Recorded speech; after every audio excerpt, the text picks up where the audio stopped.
Hello friends.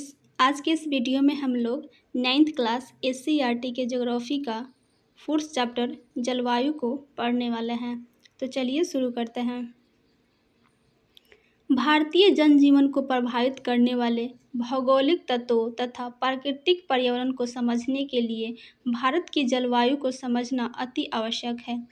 इस देश का लगभग आधा भूभाग कर्क रेखा से दक्षिण में है, जो उष्णकटिबंध में है, तथा आधा भाग उत्तर में है, जो विस्तार की दृष्टि से उपोष्णकटिबंध में है। उत्तरी सीमा पर महान हिमालय तथा दक्षिण पूर्वी व दक्षिण पश्चिमी सीमाओं पर हिंद महासागर, अरब सागर तथा बंगाल की खाड़ी की उपस्थिति ने यहाँ की जलवायु को काफ़ी प्रभावित किया है। देश की विशालता एवं उसकी स्थिति ने यहाँ जलवायु संबंधी विभिन्नताएं पैदा कर दी है। फलतः कहा जाता है कि विश्व की सभी प्रकार की जलवायु भारत में पाई जाती है।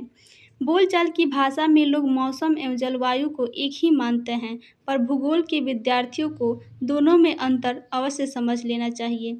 जलवायु लगभग अस्थायी होती है, पर मौसम सामयिक होता है। एक विस्तृत क्षेत्र में 30 वर्षों से अधिक समयावधि के मौसमी या वायुमंडलीय विशेषताओं के कुल योग के औसत को जलवायु कहा जाता है। वहीं किसी क्षेत्र या स्थान के खास समय में वायुमंडलीय दशाओं को मौसम कहा जाता है। मौसम एक दिन में कई बार बदल सकते हैं, किंतु जलवायु सालों साल एक क्षेत्र में एक ही रहती है। मौसम तथा जलवायु के मुख्य तत्व तापमान, वायु दाब, पवन, आर्द्रता तथा वर्षण है, जो सूर्य ताप से प्रभावित होकर बदलते रहते हैं। साल के कुछ महीनों में वायुमंडलीय अवस्था एक समान रहती है, जैसे गर्म या ठंडा, हवादार या शांत, आकाश बादलों से घिरा या साफ तथा शुष्क या आर्द्र आदि। इन महीनों की औसत वायुमंडलीय दशाओं के आधार पर वर्ष को ग्रीष्म, शीत या वर्षा ऋतुओं में विभक्त कर अध्ययन किया जाता है। हमारे देश में मानसूनी जलवायु पाई जाती है।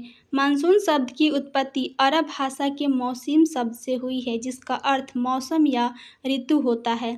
धीरे धीरे मानसून शब्द का प्रयोग उन हवाओं के लिए किया जाने लगा जो ग्रीष्म काल में जल से थल की ओर एवं शीतकाल में थल से जल की ओर चला करती है।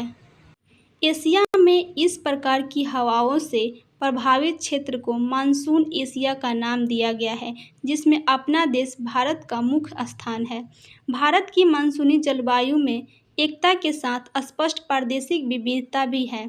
राजस्थान के बाड़मेर इलाके में जून के किसी दिन का तापमान 48 से 50 डिग्री सेंटीग्रेड होता है, तो उसी दिन कश्मीर के पहलगांव या गुलमर्ग का तापमान 20 डिग्री सेल्सियस से कम रहता है। यहाँ तक कि गुलमर्ग के उत्तर में खिलनमर्ग का तापमान 0 डिग्री सेल्सियस से भी कम रहता है।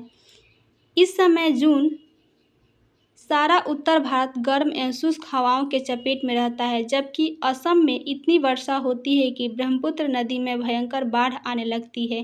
भारत के समुद्र तटीय क्षेत्र में तापमान सम एवं स्थल के मध्य में विषम पाया जाता है।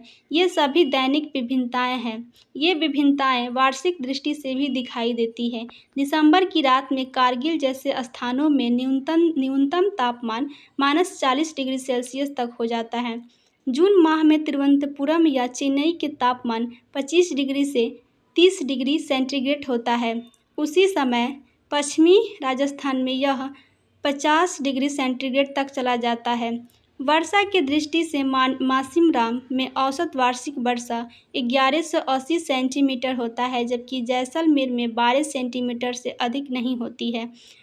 अक्टूबर नवंबर में दक्षिण भारत के पूर्वी भाग में लौटते मानसून से अच्छी वर्षा होती है, जबकि उत्तर भारत में शीतोष्ण चक्रवात से वर्षा होती है। दिसंबर जनवरी में कश्मीर के किसान ठंड से कांपते होते हैं। उसी समय केरल तट के मोपला, जो कि एक स्थानीय जनजाति है, केवल एक लुंगी पहन खुले बदन धान की खेती में काम करता मिलता है। उत्तर भारत में वर्षा की मात्रा पूर्व से पश्चिम में घटती जाती है, जिससे लोगों के भोजन, वस्त्र, आवास में विभिन्नताएं पाई जाती है। जलवायु को नियंत्रित करने वाले कारकों के लिए एक शब्द लैंडफॉर्म्स का प्रयोग किया जाता है, जो कि जलवायु को प्रभावित करते हैं। लैंडफॉर्म का फुल फॉर्म है लैटिट्यूड अक्षांश, एल्टीट्यूड ऊंचाई, नियरनेस फ्रॉम सी समुद्र से निकटता, डायरेक्शन ऑफ विंड पवन की दिशा, फॉरेस्ट वन, ओशियन करेंट सामुद्रिक जलधारा, रेनफॉल वर्षा, माउंटेन पर्वत या पहाड़, सॉइल मिट्टी, ये सभी जो हैं जलवायु को प्रभावित करने वाले प्रमुख कारक हैं। सौर किरणों के सीधा या तिरछा होने पर सौर ऊर्जा की मात्रा में अंतर हो जाता है। सूर्य की किरणें निम्न अक्षांशों पर सीधी तथा उच्च अक्षांशों पर तिरछी पड़ती है। यही कारण है कि विषुवत रेखा से ध्रुवों की ओर बढ़ने पर तापमान घटते जाता है। जैसे जैसे समुद्र तल से धरातल की ऊंचाई बढ़ती जाती है, वायुमंडल विरल होता जाता है तथा तापमान घटते जाता है। यही कारण है कि निम्न अक्षांश में स्थित उटकमंड अर्थात ऊटी जो कि तमिलनाडु में है, उसका तापमान काफ़ी कम रहता है और गर्मी में काफ़ी संख्या में पर्यटक यहाँ आते हैं।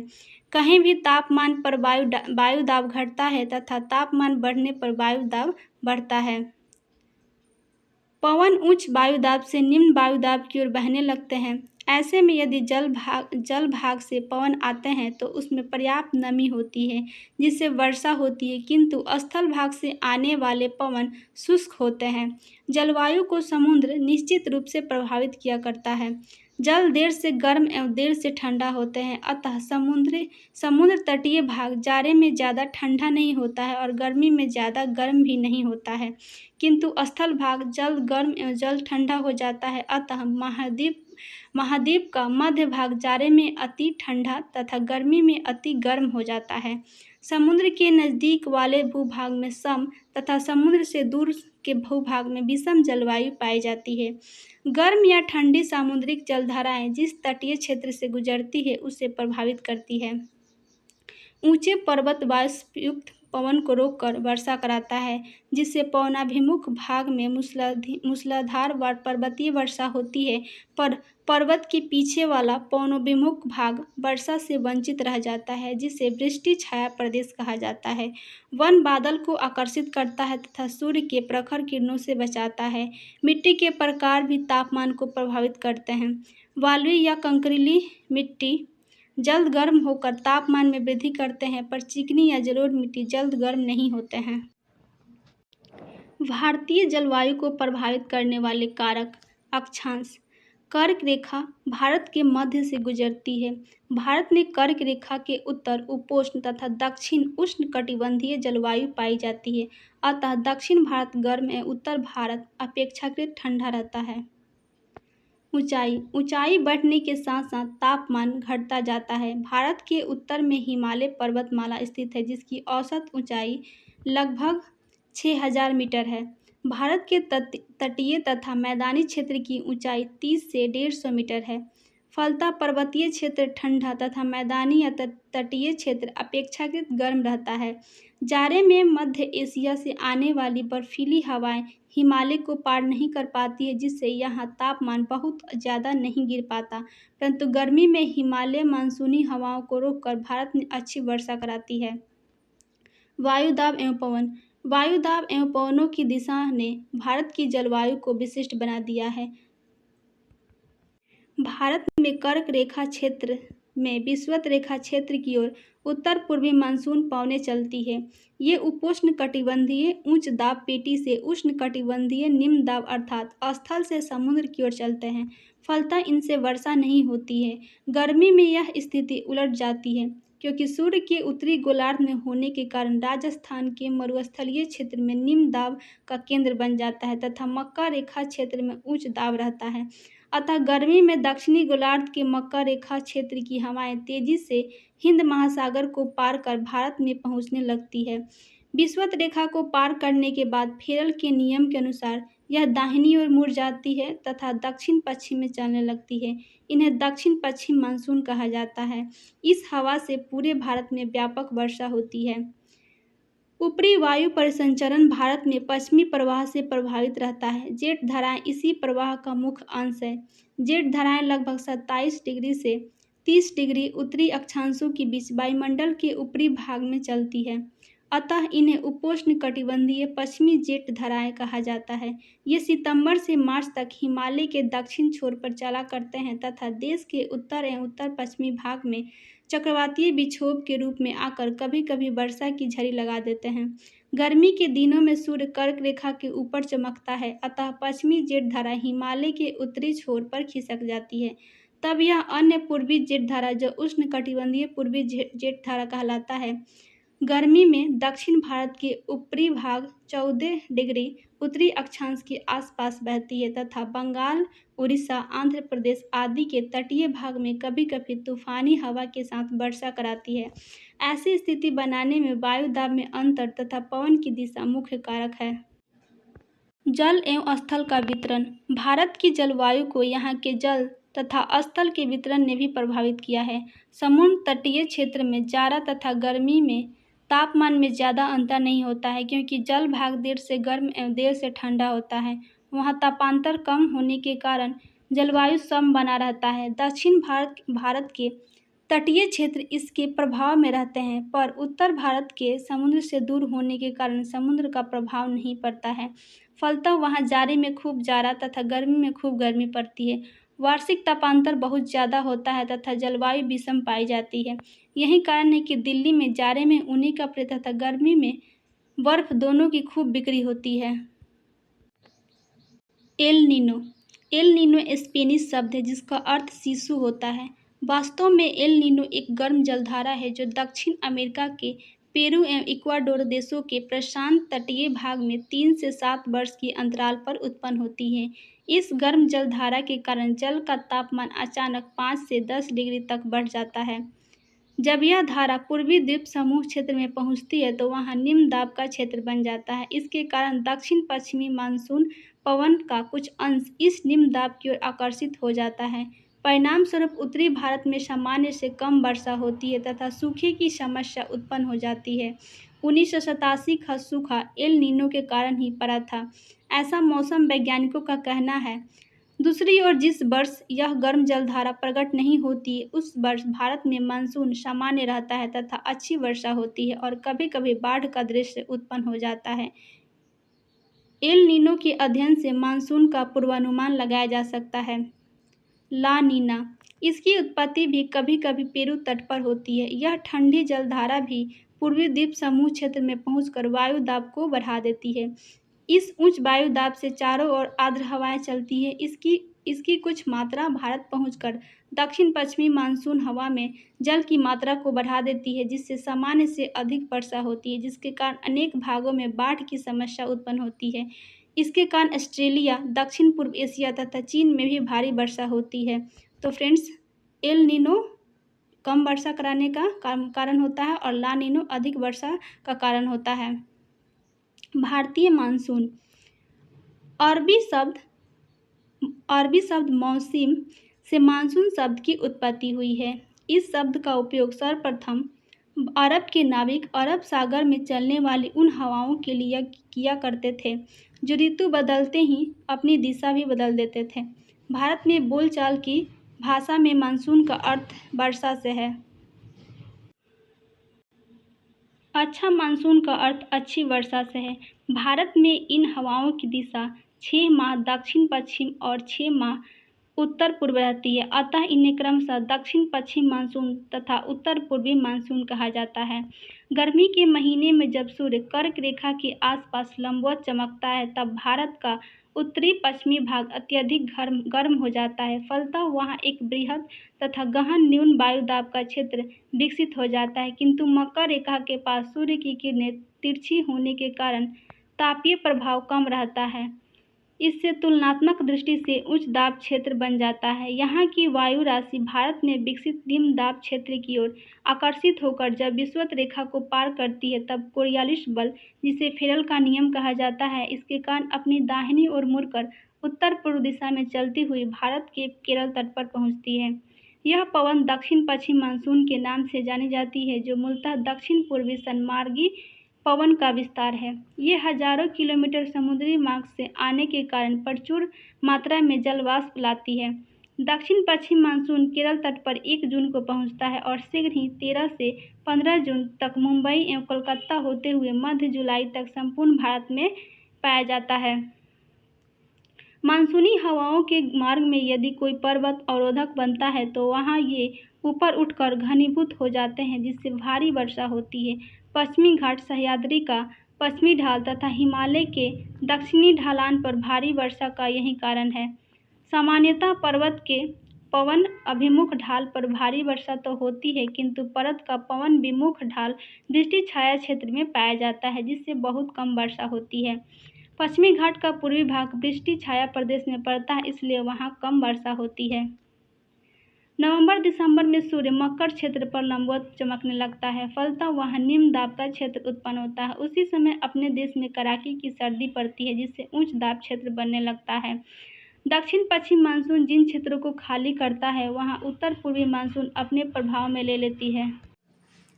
उत्तर पूर्वी मानसून का काल इस प्रकार मध्य नवंबर से मध्य मार्च तक प्रभावी रहता है। इससे भारत के दक्षिणी तटीय भाग में कहीं कहीं वर्षा होती है। इस अवधि में पछुआ पवन की पेटी के दक्षिण की ओर खिसक जाने से पछुआ पवन विक्षोभ के कारण भारत के उत्तरी मैदान में वर्षा होती है, जो रबी फसलों को लाभ देती है। परिणाम स्वरूप अब दक्षिण पश्चिम मानसून का आगे बढ़ना धीरे धीरे कम होने लगता है। 1 सितंबर को यह राजस्थान मरुस्थल तक नहीं पहुंच पाता। 15 सितंबर तक यह चंडीगढ़, दिल्ली तथा श्रीनगर तक रुक जाता है। 1 अक्टूबर तक यह मुंबई, भोपाल तथा लखनऊ को छोड़ देता है। 10 अक्टूबर तक यह उत्तरी भारत को छोड़ देता है तथा 15 नवंबर तक पूरे भारत को छोड़ देता है। इसे लौटती मानसून कहते हैं। मानसून का स्वभाव। मानसून के स्वभाव में अनिश्चितताएं पाई जाती है, फिर भी इसके सामान्य स्वभाव निम्नलिखित हैं। दक्षिण पश्चिम मानसून की वर्षा मौसमी है, जो जून से सितंबर तक होती है। समुद्र से दूरी बढ़ने पर वर्षा की मात्रा घटती है। कोलकाता में 162.5 सेंटीमीटर, पटना में 125 सेंटीमीटर, इलाहाबाद में 100 सेंटीमीटर तथा दिल्ली में केवल 67 सेंटीमीटर वर्षा होती है। मानसून वर्षा भू आकृति द्वारा नियंत्रित होती है। गर्मी में वर्षा मूसलाधार होती है, जिससे पानी का बहाव बढ़ जाता है और मृदा अपरदन की गति तेज हो जाती है। कई क्षेत्र बाढ़ के चपेट में आ जाते हैं। भारत की कृषि प्रधान अर्थव्यवस्था में मानसून का काफ़ी महत्वपूर्ण योगदान है। मानसूनी वर्षा का भारत में वितरण भी असमान है, जो औसत 12 सेंटीमीटर से 1180 सेंटीमीटर के बीच पाया जाता है। मानसून कभी पहले और कभी देर से आती है, कभी अतिवृष्टि एवं कभी अनावृष्टि लाती है, फलतः फसलें प्रभावित होती है तथा बाढ़ एवं सूखा जैसी आपदाएं भी लाती हैं। वर्षा एवं उसके प्रकार। भारत में ग्रीष्मकालीन और शीतकालीन दोनों प्रकार की वर्षा पाई जाती है। ग्रीष्मकालीन वर्षा। भारत में ग्रीष्मकालीन वर्षा दक्षिण पश्चिमी मानसून हवा से होती है। दक्षिण भारत त्रिभुजाकार होने के कारण दक्षिण पश्चिम मानसून हवा 2 शाखाओं में बंटकर आगे बढ़ती है। एक शाखा अरब सागर की शाखा, जिससे भारत के पश्चिमी तटीय भाग तथा पश्चिमी घाट पर्वत के पश्चिमी ढाल पर वर्षा होती है। दूसरी शाखा बंगाल की खाड़ी है। इस शाखा से अंडमान निकोबार द्वीपों में भारी वर्षा होती है। आगे बढ़ने पर मानसून पूर्वांचल एवं मेघालय के बीच पहुंचकर पश्चिम की ओर मुड़ जाता है तथा पूर्वोत्तर एवं गंगा ब्रह्मपुत्र के मैदान में वर्षा करती है। ज्यों ज्यों यह पश्चिम की ओर बढ़ते हैं, वर्षा होने के कारण नमी की मात्रा घटने लगती है। फलस्वरूप पूरब से पश्चिम वर्षा की मात्रा कम होती जाती है। पूर्वोत्तर भारत में 250 सेंटीमीटर से अधिक वर्षा होती है, वहीं राजस्थान के पश्चिम भाग में 25 सेंटीमीटर से भी कम वर्षा होती है। शीतकालीन वर्षा। भारत में शीतकालीन वर्षा के सीमित क्षेत्र हैं। लौटती मानसून तथा उत्तर पूर्वी मानसून से भारत के पूर्वी तटीय भाग तमिलनाडु तथा केरल में वर्षा होती है। स्थल से चलने वाली यह हवा बंगाल की खाड़ी से होकर गुजरती है तो नमी धारण कर लेती है, जिससे यह वर्षा होती है।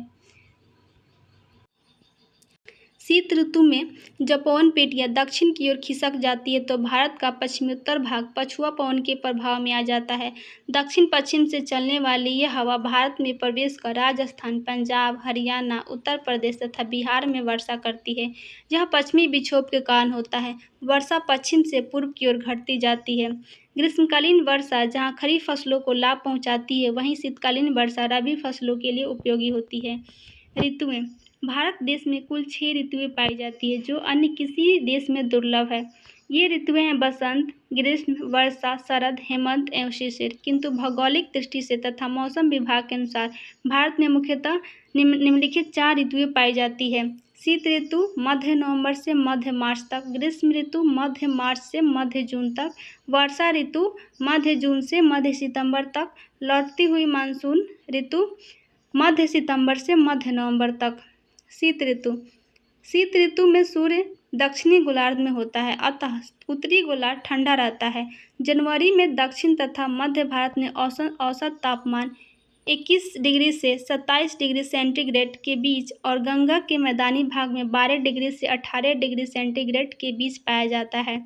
इस समय चेन्नई का औसत तापमान 25 डिग्री सेंटीग्रेड, कोलकाता का 20 डिग्री सेंटीग्रेड, पटना का 17 डिग्री सेंटीग्रेड तथा दिल्ली का 14 डिग्री सेंटीग्रेड रहता है। सबसे अधिक ठंडक उत्तर पश्चिमी भाग में रहती है, अतः वहाँ एक उच्च वायुदाब क्षेत्र बन जाता है। इस समय हवाएं स्थल से समुद्र की ओर बहती है जो शुष्क होती है तथा वर्षा नहीं करती। आकाश स्वच्छ रहता है। बादल रहित आकाश के कारण रात में ताप विकिरण तेजी से हो जाती है जिससे पारा नीचे गिर जाता है। हिमालय क्षेत्र के जम्मू कश्मीर, हिमाचल रबी फसलों के लिए काफ़ी लाभदायक होती है। जनवरी फरवरी में उत्तर पूर्वी शुष्क हवाएं बंगाल की खाड़ी से गुजरती हुई जलवाष्प ग्रहण कर भारत के दक्षिण पूर्वी भाग में वर्षा करती है। इस वर्षा से वहां जाड़े में चावल की कृषि होती है। ग्रीष्म ऋतु जैसे जैसे सूर्य की किरणें उत्तर की ओर लंबवत होती जाती है, भारत में गर्मी बढ़ती जाती है। जून तक सूर्य कर्क रेखा के ऊपर लंबवत हो जाती है जिससे भारत में प्रचंड गर्मी पड़ने लगती है। दक्षिण भारत के पठारों की ऊंचाई तथा समुद्र के निकटता के कारण तापमान कम रहता है, किंतु उत्तर भारत में औसत तापमान मई में 38 डिग्री सेंटीग्रेड से अधिक रहता है। दिन का तापमान तो 40 डिग्री सेंटीग्रेड तक चला जाता है। हवा अत्यंत शुष्क हो जाती है। आकाश में बादलों का नामो निशान नहीं रहता है। वनस्पति, तालाब, कुआं आदि सूख जाते हैं। दक्षिण भारत की अधिकतर नदियां जल की एक रेखा मात्र रह जाती है। सामान्यतः उत्तर भारत दक्षिण भारत की अपेक्षा जाड़े से ज़्यादा ठंडा तथा गर्मी से ज़्यादा गर्म रहता है। तिरुवनंतपुरम का वार्षिक तापांतर केवल 2.8 डिग्री सेंटीग्रेड होता है, जबकि दिल्ली का तापांतर 30 डिग्री सेंटीग्रेड हो जाता है। भारत के दक्षिण पश्चिमी तटीय भाग में हवा अरब सागर की ओर से आती है जिससे वर्षा होती है, किंतु देश के अन्य भागों का मौसम शुष्क रहता है। इस समय उत्तर भारत में चलने वाली पछुआ हवा अत्यंत गर्म एवं शुष्क होती है जिसे लू कहा जाता है। इसी समय बिहार तथा पश्चिम बंगाल के आसपास धूल भरी आंधी बहती है। पश्चिम बंगाल में इसे नार्वेस्टर या काल बैसाखी कहा जाता है। ये प्रायः शाम के 3 बजे के आसपास आती है तथा थोड़ी वर्षा भी करती है। इस वर्षा से असम के चाय की फसलों को काफ़ी लाभ मिलता है। इससे आम की फसल को काफ़ी नुकसान पहुंचता है, अतः इन आंधियों को कर्नाटक में आम्र की बौछार कहा जाता है। वर्षा ऋतु देश में जून के प्रारंभ तक गर्मी बढ़ ही जाती है। अधिकतर जीव जंतु ताप से त्रस्त होकर घरों में या पेड़ों के नीचे शरण ले लेते हैं, किंतु आधे जून से मौसम में अचानक बदलाव आने लगता है। तेजी से हवा दक्षिण पश्चिम से आने लगती है, आकाश बादलों से आच्छादित हो जाता है तथा गर्जन तर्जन के साथ भारी वर्षा होने लगती है। इसे ही मानसून का फटना कहा जाता है। जुलाई के प्रथम सप्ताह तक मानसून पूरे भारत में व्याप्त होकर जगह जगह मूसलाधार वर्षा शुरू कर देता है। असल में दक्षिण पूर्वी सन्मार्गी पवन भूमध्य रेखा की ओर पार कर फेरल के नियम के अनुसार अपनी दाहिनी ओर मुड़ जाता है तथा दक्षिण पश्चिम मानसून बनकर 1 जून तक केरल तट पर पहुंचकर वर्षा शुरू कर देता है। मानसूनी हवाएं भारत के दक्षिणी प्रायद्वीप के त्रिभुजाकार होने के कारण 2 शाखाओं में बढ़ जाती है। पहला अरब सागर शाखा तथा दूसरा बंगाल की खाड़ी शाखा। उत्तर भारत की वर्षा बंगाल की खाड़ी शाखा से होती है तथा दक्षिण भाग में अरब सागर शाखा से। वर्षा की मात्रा एवं वितरण वहाँ की स्थलाकृति एवं ऊंचावास से प्रभावित होती है। अरब सागर शाखा पश्चिमी घाट की ढाल के सहारे ऊपर उठकर पश्चिमी भाग में भारी वर्षा करती है।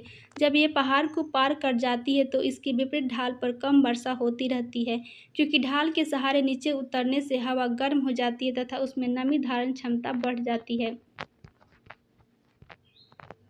बंगाल की खाड़ी शाखा का मानसून उत्तर की ओर बढ़ते हुए असम मेघालय में पहुंचकर पूर्वांचल तथा गारो खासी व जयंतिया पहाड़ से टकराकर मेघालय तथा असम के घाटी में भारी वर्षा करती है। ये हवाएं देश के उत्तर पश्चिम में स्थित निम्न दाब क्षेत्र की ओर बढ़ने लगती है तथा जैसे जैसे ये पश्चिम की ओर जाती है वर्षा की मात्रा कम होने लगती है।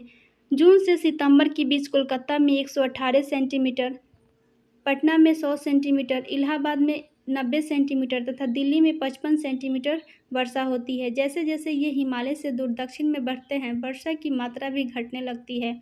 नैनीताल में 202 सेंटीमीटर, बरेली में 90 सेंटीमीटर तथा आगरा में 58 सेंटीमीटर वर्षा होती है। सबसे ज़्यादा वर्षा असम मेघालय की पहाड़ियों में होती है। यहाँ चेरापूंजी तथा मौसिनराम है जहाँ जून से सितंबर तक 823 सेंटीमीटर तथा वार्षिक वर्षा 1188 सेंटीमीटर होती है। बंगाल की खाड़ी शाखा की हवाएं उत्तर पश्चिम के निम्न दाब वाले क्षेत्र में पहुंचने के पहले ही सूख जाती है। अरब सागर शाखा की हवाएं भी वहां आकर अरावली के समानांतर बहते हुए आगे बढ़ जाती है तथा दोनों हालत में वह क्षेत्र सूखा रह जाता है। यही कारण है कि राजस्थान का पश्चिमी भाग एक मरुस्थल बन गया है। भारत में अधिकतर वर्षा दक्षिण पश्चिम मानसून से होती है। अच्छी वर्षा की प्रत्याशा में यहाँ के किसान खेतों में बीज बो देते हैं, पर मानसून की अनिश्चित होने के कारण कभी फसल मारी जाती है तो कभी बहुत अच्छी फसल हो जाती है। अतः कहा जाता है कि भारतीय मानसून कृषि मानसून के साथ जुआ है। वर्षा ऋतु में औसत तापमान शुष्क ग्रीष्म ऋतु से थोड़ा कम रहता है। पहली वर्षा के बाद तापमान कम हो जाता है। पटना में मई का औसत तापमान 35 डिग्री सेंटीग्रेड, जून का तापमान 32 डिग्री सेंटीग्रेड तथा जुलाई का तापमान घटकर 30 डिग्री सेंटीग्रेड चला जाता है। वर्षा ऋतु में शुष्क वनस्पति तलहला उठती है, चारों तरफ हरियाली छा जाती है, नदी तालाब पानी से भर जाते हैं तथा कृषक खेती का काम प्रारंभ कर देते हैं। लौटते मानसून का मौसम। सितंबर के अंत में सूर्य के दक्षिणायन होने से उत्तरी पश्चिमी भाग का निम्न दाब समाप्त होकर दक्षिण में खिसक जाता है। फलतः दक्षिण पश्चिम मानसून कमजोर पड़ने लगता है। सितंबर में मानसून राजस्थान, गुजरात, पश्चिम गंगा के मैदान तथा मध्य भारत से लौट जाता है। अक्टूबर में यह बंगाल की खाड़ी के उत्तर में स्थित हो जाता है। नवंबर में यह कर्नाटक एवं तमिलनाडु तक ही बढ़ पाता है तथा नवंबर के मध्य तक मानसून पूरे भारत से लौट जाता है। इसे ही मानसून का निर्वर्तन या लौटना कहा जाता है। इस समय भारत में तापमान गिरने लगता है। स्थल से चलने वाली हवा के कारण मौसम शुष्क होने लगता है, किंतु इस समय प्रायद्वीप के पूर्वी तट पर उत्तर पूर्वी मानसून से अच्छी वर्षा होती है। मानव जीवन पर मानसून का प्रभाव। भारतीय जलवायु का मानसून एक पर्याय बन गया है। उत्तर से दक्षिण तक तथा पूरब से पश्चिम तक के भारतीय कृषक मानसून का बेसब्री से इंतजार करते रहते हैं। यह देश की अर्थव्यवस्था को प्रभावित करता है। मानसूनी जलवायु की क्षेत्रीय विभिन्नताएं नाना प्रकार की फसलों को उगाने में सहायता करती है। मानसून का समय पर आना या देर से आना या जल्द चले जाना या एक लंबी अवधि के लिए गायब हो जाना आदि संपूर्ण भारतीय जनजीवन को प्रभावित करता है। मानसूनी वर्षा के वितरण ने देश के लोगों के खान पान, वस्त्र, आवास आदि को प्रभावित कर रहा है। इससे आने वाले विनाशकारी बाढ़ एवं सूखा के प्रभाव से प्रतिवर्ष लाखों लोग प्रभावित होते हैं। मानसून से होने वाली वर्षा की तेज धार ने मृदा अपरदन की समस्या को उत्पन्न किया है। पर्वतीय क्षेत्र अधिक वर्षा के भूस्खलन से प्रभावित रहता है। अतः कह सकते हैं कि भारतीय मानसून जलवायु एक और वरदान है तो दूसरी ओर अभिशाप है। आइए अब अभ्यास प्रश्न को हम लोग कर लेते हैं। जाड़े में तमिलनाडु के तटीय भागों में वर्षा का क्या कारण है? तो फ्रेंड्स, इसका राइट आंसर हो जाएगा ख, उत्तर पूर्वी मानसून और लौटते हुए दक्षिण पश्चिमी मानसून के कारण तमिलनाडु के तटीय भागों में वर्षा होती है। नेक्स्ट है, दक्षिण भारत के संदर्भ में कौन सा तथ्य गलत है? तो इसका राइट आंसर हो जाएगा ऑप्शन घ, यहाँ विषम जलवायु पाई जाती है। नेक्स्ट है, जब सूर्य कर्क रेखा पर सीधा चमकता है तो उसका क्या प्रभाव होता है? तो फ्रेंड्स, इसका राइट आंसर हो जाएगा ऑप्शन ख, उत्तरी पश्चिमी भारत में निम्न वायु दाब रहता है। नेक्स्ट है, विश्व में सबसे अधिक वर्षा किस स्थान पर होती है? इसका राइट आंसर हो जाएगा ऑप्शन ग, मौसिनराम। नेक्स्ट है, मई महीने में पश्चिम बंगाल में चलने वाली धूल भरी आंधी को क्या कहते हैं?